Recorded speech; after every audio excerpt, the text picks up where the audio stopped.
پہنچے, سبوں کو سلام پہنچے. ہاللیلویا ہاللیلویا. میرے عزیزو, ہمارا زندہ خدا یہاں پر موجود ہے. کس کس کا ایمان ہے؟ سب کا ایمان ہے. کس کس کا ایمان یہ ہے کہ میں یہاں پر موجود ہوں؟ سارے کا ایمان ہے میں سے موجود ہوں. پکی گل دیکھ لو. ایمان کا مطلب جانتے ہیں؟ ایمان کا مطلب کیا ہے جی؟ ان دیکھی چیزوں کا یقین کرنا. خدا نظر آ رہا ہے, خدا نظر آ رہا ہے. یہ ہمارا ایمان ہے کہ خدا یہاں پر میں نظر آ رہے ہیں. جو چیزیں نظر آتی ہو, جو چیزیں ظاہر ہو, ان کے لیے ایمان نہیں ہوتا. آمین.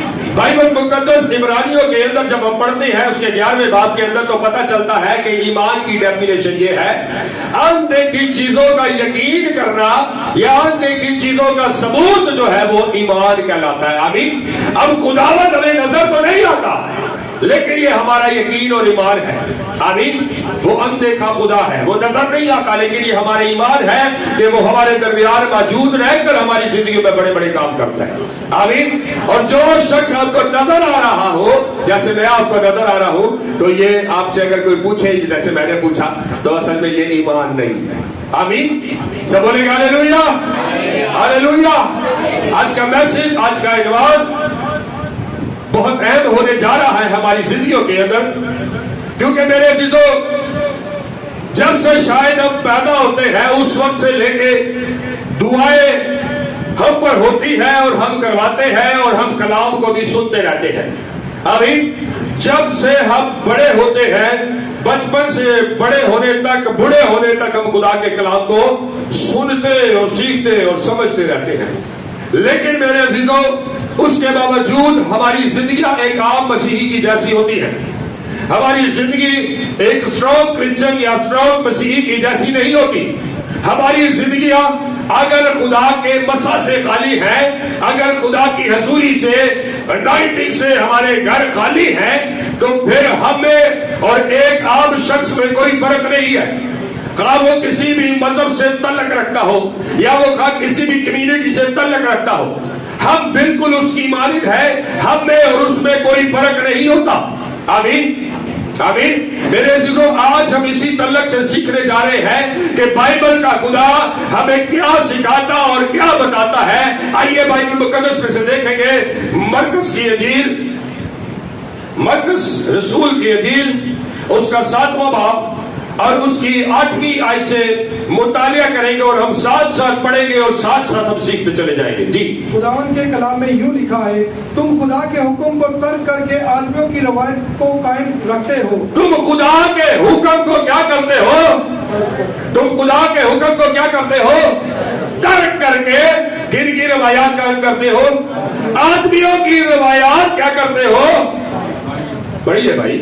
آدمیوں کی روایت قائم رکھتے ہو. جی.